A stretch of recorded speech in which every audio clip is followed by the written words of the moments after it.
So there were incidents zenye we would have sex and I'm on my periods.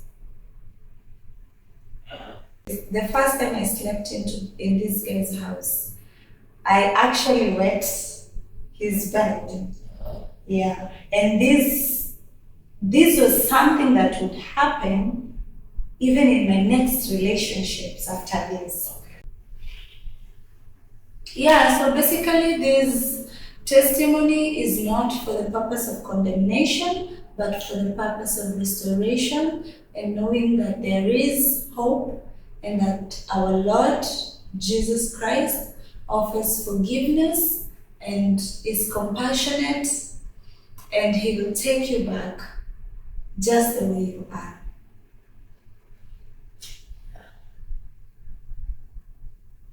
Yes. So my story, so this is a story that ilikuwa imeniweka mahali full of regrets. Yeah.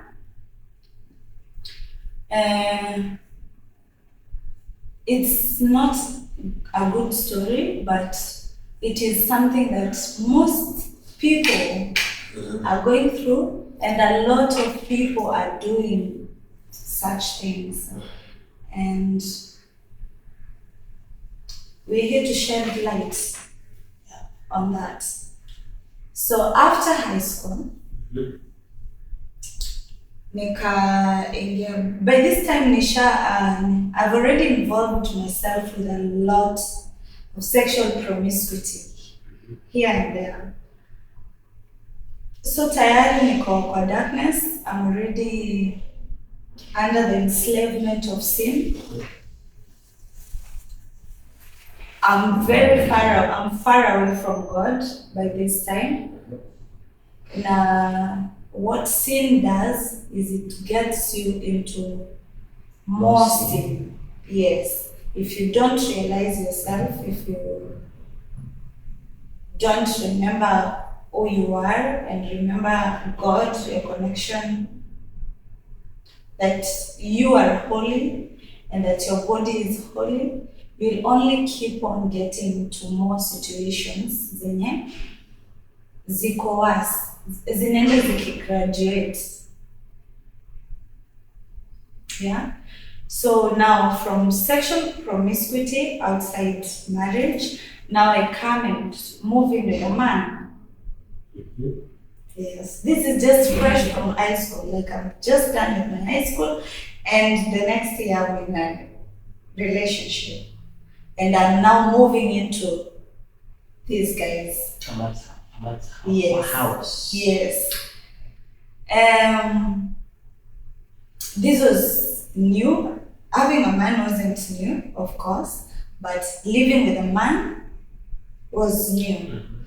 But hii time yote niko under spiritual attack, but sijui. You know, once you start sinning, as much as we have witchcraft, we have all those things going on around, they won't affect you as long as you keep yourself holy.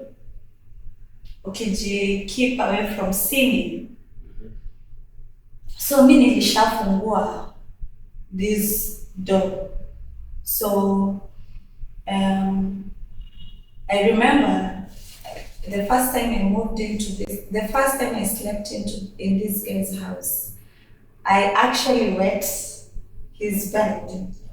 Yeah. And this was something that would happen even in my next relationships after this.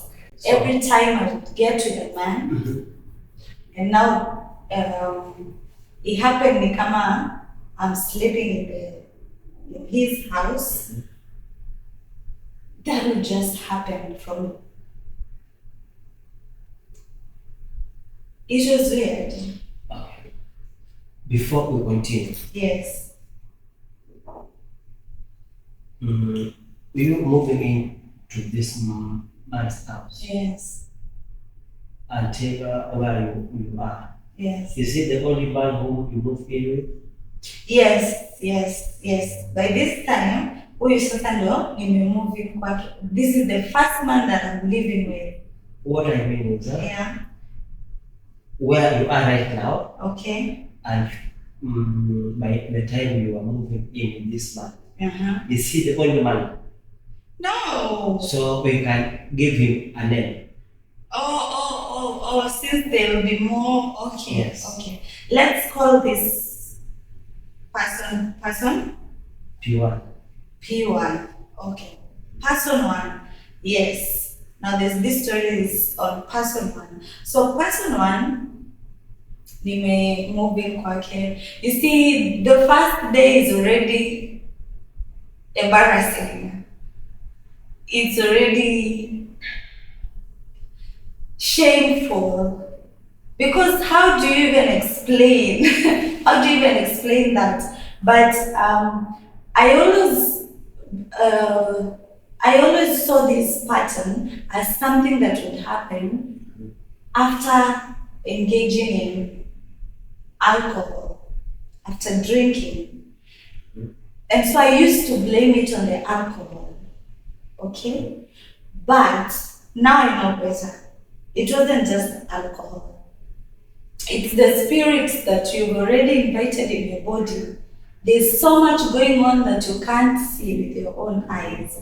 And also, there's trauma also.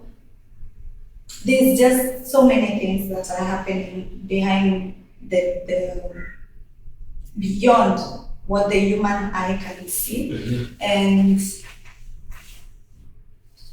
so that was our first night. This thing is embarrassing. I don't do wapi. But anyway, there wasn't much conversation about it. And life ikaendelea. And so pole pole, I moved into this guy's place.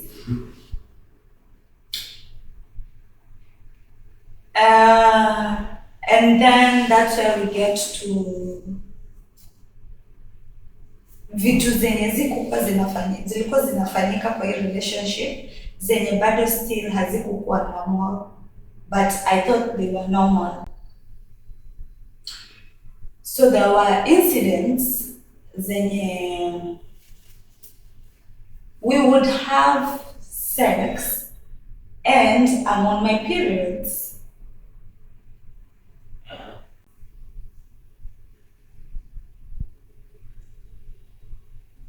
So there were such incidents, and I remember the first time ilikuwa like these people, okay, this person will make you feel like it is because they love you so much that they are okay.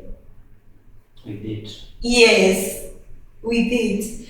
And so this happened for quite some time. And on reading the Bible, I found out that this is a very bad act. Yes, it is. Yes. It's actually in Old Testament. Yes. It's written. I had done all these things. This was something that was normal in this relationship. Okay? It was normal in that. Engaging to Yes, it was normal in that relationship. That's ritual. That's a ritual, exactly. That's a ritualistic act because what we get from the Bible is that in the Canaanites, when God was against it, God was telling the Israelites that they should not follow what their neighbors do, the rituals that their neighbors do. As you said in Leviticus 18:19, not approaching a woman when she is on a menstrual period is because she is unclean, right? Yes. And these laws were part of maintaining ritual purity they were not about shame. It is not like the Old Testament states it about uncleanliness. It's not about shame. It's not that having periods is shameful. It is just that you need to have self-control as a man in that relationship. You need to have self-control and respect the woman That period. during that period. Like I remember when I met you, when I met you,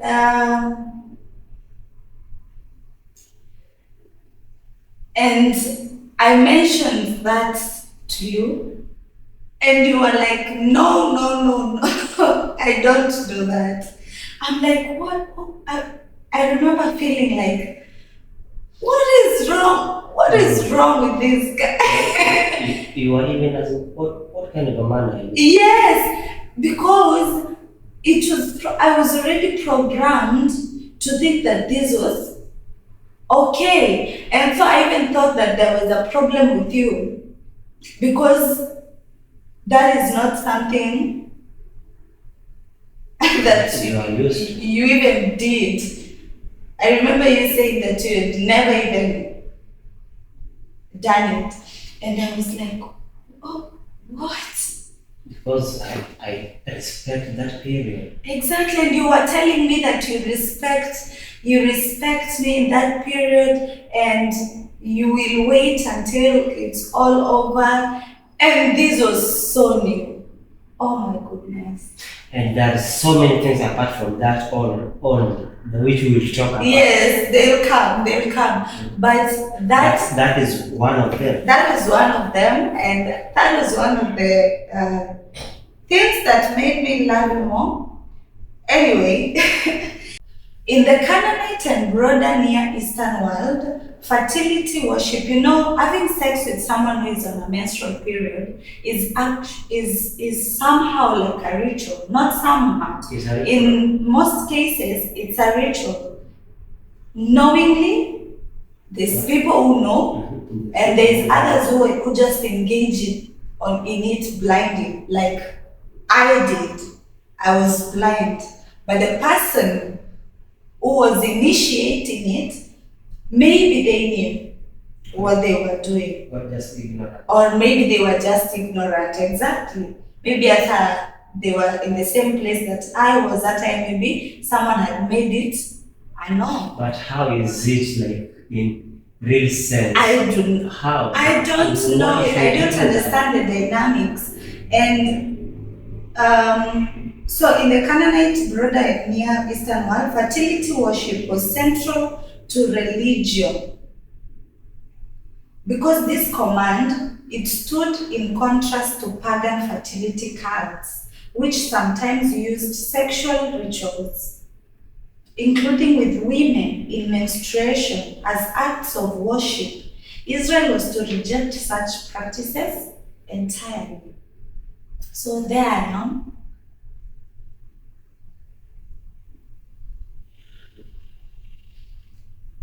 Thinking about it, it's even okay.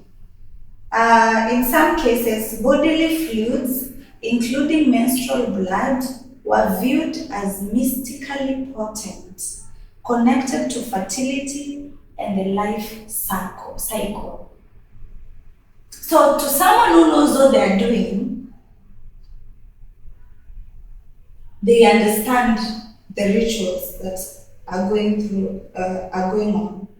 But to someone who does not know, this comes in as something that is, you'll feel manipulated because it will sound like it is because I love you so much. That's not love. Yes, that is not love. Oh, you are saying it so brutally. Anyway, that is not. That's not love. Yes, that is very true. That is not love. After the doings of so Israel was not to imitate the Egyptian or Canaanite fertility rites, sexuality was to be private, covenantal, and sacred. It's supposed to be sacred, not ritualized or commodified. Worship by forbidding sexual contact during menstruation. There's also other things that are mentioned in that chapter. But menstrual blood was sometimes viewed as a symbol of fertility power. Engaging in intercourse during that time could be seen as invoking the goddess of fertility. So something else that was weird in this relationship, this person one was medically trained, okay? And now looking at it, I see it a lot differently, because this person would also conduct abortions on ladies. So when I met this person, I already met him carrying out these practices. Na niko blinded already hii time yote, hadi I see nothing wrong with what he's doing, because generally that should trouble me, because if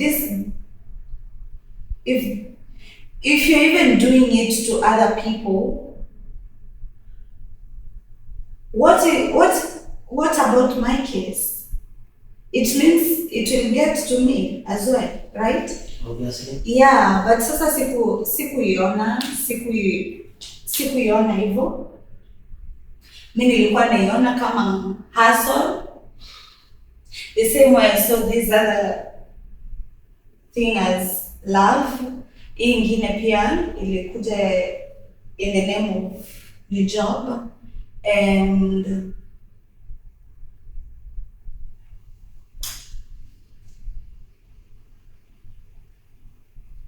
I think a year and some months of living together, I also found myself pregnant. And so these things that I had blinded myself to, zilinifikia eventually. So the second pregnancy finds me. And again, the same technique is used. Jesus Christ paid my price because I wouldn't be here. Kwa sababu, I'm telling you, these decisions, mali zinakufikisha kwa life, you'll be sitting, unafika mahali uwezi keti hivi with your own thoughts. You cannot. Because there's a lot of things going on in your head. Unapigana vita mingi. And we will get into deeper conversations with you guys. Thank you so much for watching. Oh,